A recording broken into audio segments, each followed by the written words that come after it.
El Congreso de la Mañana.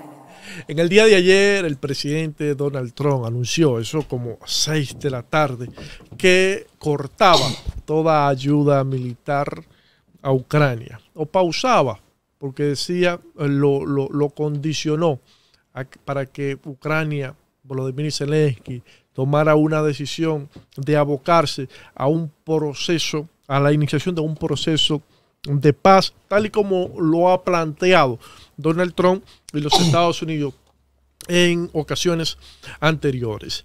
Pero la realidad es que esto tiene un gran impacto en la guerra de Estados Unidos, pese a que no ha sido, o sea, como país ha sido el que más ayuda militar ha dado a Ucrania, pero cuando nosotros juntamos toda la Unión, todos los países de la Unión Europea, pues le pasan por unos 4.000 millones de dólares. Sin embargo, la ayuda que ha dado los Estados Unidos ha sido de primer nivel. Primero, ha sido mayoritariamente ayuda militar, no humanitaria, como lo ha hecho la Unión Europea mayoritariamente.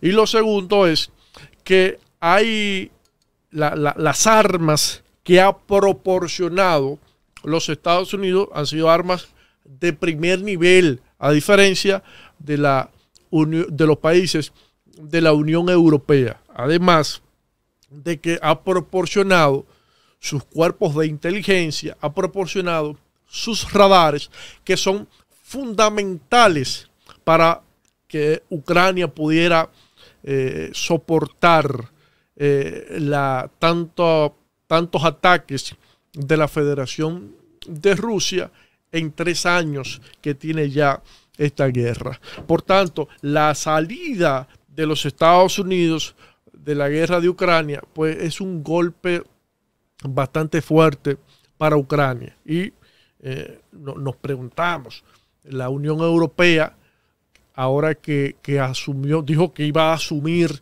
el compromiso económico y técnico para seguir defendiendo a Ucrania, tiene la capacidad real para poder vencer a Rusia o poder aguantar la guerra unos meses o varios años más. Algunos expertos en materia militar se han hecho esta pregunta, y la cadena ABC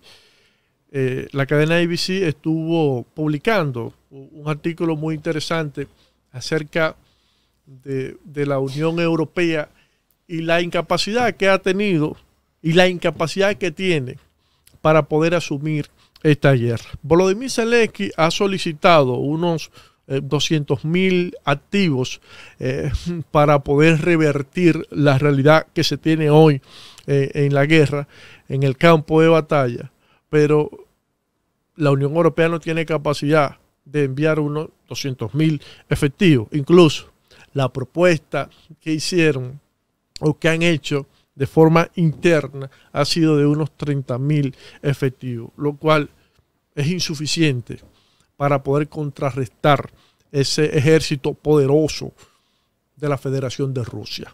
Una situación bastante compleja para Ucrania, y que lo deja en una posición de bastante desventaja. Pero nos preguntábamos, Javier, Patricia, porque a raíz de todo esto, la narrativa de los principales medios de comunicación occidentales, especialmente los europeos, ha sido de que Donald Trump ha traicionado a Ucrania, de que Donald Trump ha traicionado la libertad, de que Donald Trump es un perro faldero de Vladimir Putin. Pero ¿es esto cierto?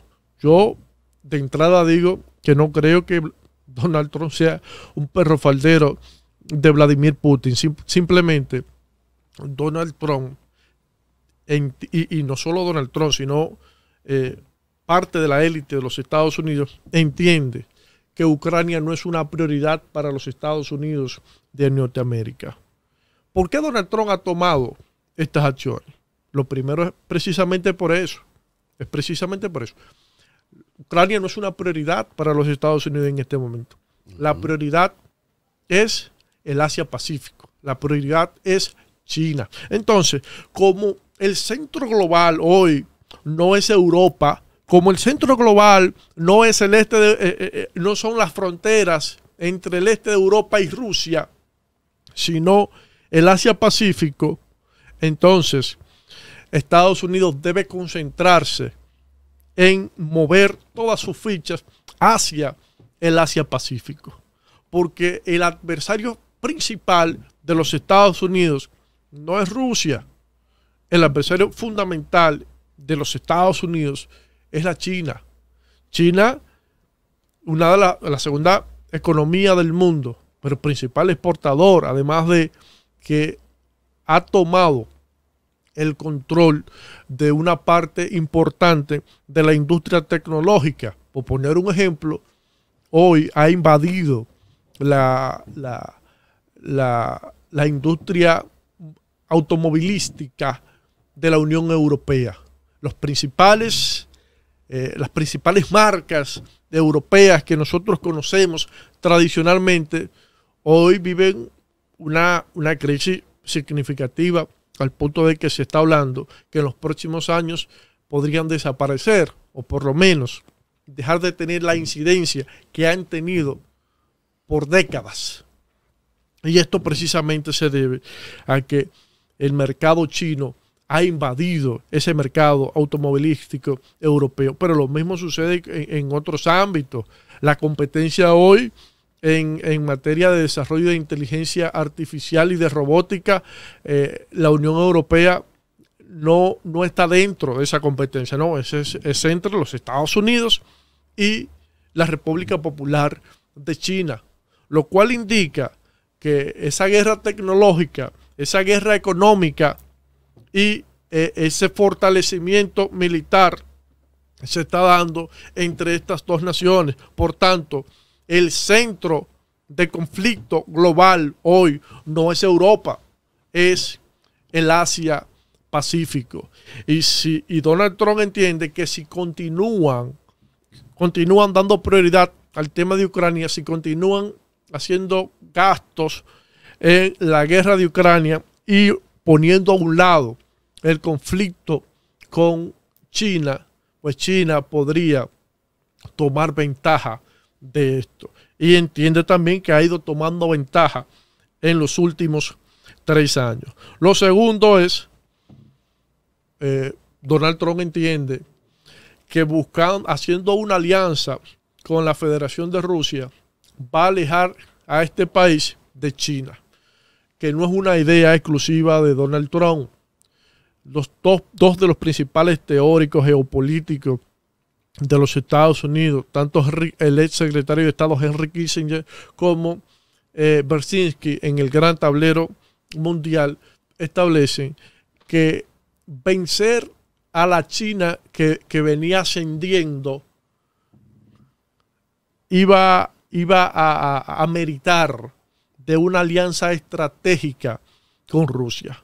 Por tanto, lo que está planteando Donald Trump hoy no es algo que se le ocurrió de la noche a la mañana, sino que dos de los principales teóricos norteamericanos en materia geopolítica lo plantearon hace más de una década. Y por eso nos pareció bastante extraño que la administración de Joe Biden tomara la decisión de entrar en un conflicto directo con la Federación de Rusia, que rompiera relaciones y rompiera todo enlace entre estos dos países, porque al final lo que terminó sucediendo fue que empujaron a Rusia hacia China. Los BRICS se fortalecieron porque el liderazgo que ejerce Rusia, el liderazgo que ejerce Vladimir Putin sobre la India, sobre Pakistán, sobre Arabia Saudita, sobre Emiratos Árabes Unidos, es un liderazgo que ha logrado unificar criterios con China, dos países que son adversarios de China, tanto Pakistán como la India. Y Rusia ha logrado introducirlo, producir una emulsión, como le llaman los ingenieros industriales, entre estos países. Y se ha estado hablando incluso de una moneda única para el grupo de los BRICS, lo cual amenaza la hegemonía del dólar. Y todo esto se da posterior a la invasión de Rusia a Ucrania y el rompimiento de relaciones entre los Estados Unidos y la Federación de Rusia. Y lo tercero es que Donald Trump ha tomado esta decisión porque Donald Trump tiene como prioridad las tierras raras. Por eso nosotros vimos que en un momento planteó el tema de Groenlandia y no lo planteó como un relajo, es de verdad, porque en Groenlandia hay una cantidad significativa de tierras raras y otros minerales e hidrocarburos energéticos que le interesan bastante a los Estados Unidos. Y no solo a los Estados Unidos, sino también a la Unión Europea. Pero es un poquito más complejo y Donald Trump ve como más fácil las tierras raras que se encuentran en Ucrania. Pero ¿qué sucede? Que las tierras raras que se encuentran en Ucrania están en dos espacios. Mayoritariamente se encuentran dentro del territorio que hoy es controlado por Rusia y la otra parte se encuentra en un territorio que en un futuro podrían producirse batallas permanentes en esos lugares. Por tanto, cuando Volodymyr Zelensky va donde Donald Trump y le dice, mira, vamos a hacer un acuerdo para que el 50% de nuestras tierras raras sean explotadas por empresas norteamericanas, pero a cambio de eso yo quiero dinero para la guerra o yo quiero garantía de seguridad. ¿Y qué es garantía de seguridad? Dinero para la guerra o que incluyan a Ucrania en la OTAN. Pero Donald Trump le dice, oye, pero el origen del conflicto precisamente fue que tú te pusiste a decir que querías ser parte de la OTAN. Y si yo te doy más dinero para que el conflicto permanezca, yo voy a tener inestabilidad permanente en esos espacios donde están las tierras raras y yo no la voy a poder explotar, lo cual podría tardar 1, 2, 3, 10 o 20 años más. Por tanto, no es negocio para mí seguir dándote dinero para que el conflicto permanezca en el tiempo y yo no voy a lograr mi objetivo de poder extraer las tierras raras que necesito en este momento porque tengo una desventaja competitiva con China en materia de reservas de tierras raras a nivel global. Por esas tres razones, nosotros hemos visto que Donald Trump se ha mostrado frontal y firme con su decisión de no seguir financiando la guerra de Ucrania y Rusia, pero además de eso, a partir de este momento, está tomando ya decisiones que buscan alejar a los Estados Unidos de todo aquel que vaya en contra de esa decisión que ya ellos tomaron. Una realidad que la Unión Europea va a tener que afrontar y que simplemente nosotros entendemos que la Unión Europea no tiene capacidad por sí sola para poder enfrentar a la Federación Rusa en ese conflicto en Ucrania. Y una cosa que se habla mucho, una cuestión que se habla mucho y que es un mito, es que la economía de Rusia está en el suelo. Eso se repite de manera permanente, pero la realidad es que en el año 2024 la economía de Rusia creció un 4.1%, el Producto Interno Bruto, mientras que en el Reino Unido, que fue quien le envió ahora le va a enviar 2.000 millones de dólares a Ucrania, la economía creció un 0.8%. Y en la Unión Europea creció un 0.9%. Pero además de eso, en materia de desempleo, el desempleo en la Unión Europea es de un 5.9%, en Reino Unido un 4.4% y en la Federación Rusa el desempleo es de apenas un 2.3%. Pero cuando nosotros buscamos el Producto Interno Bruto per cápita por valor adquisitivo, nosotros vemos que Rusia es la quinta economía del mundo, por encima de la mayoría de países de la Unión Europea. Por tanto, no es cierto que la economía de Rusia es una de las peores del mundo, sino todo lo contrario, está por encima de una parte importante de la Unión Europea.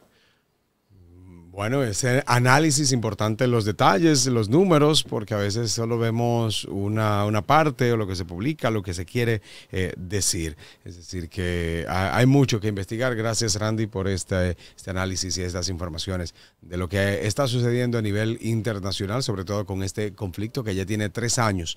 3 años. En este conflicto ruso-ucraniano. Ojalá se pueda ya resolver. Mañana. El Congreso de la Mañana.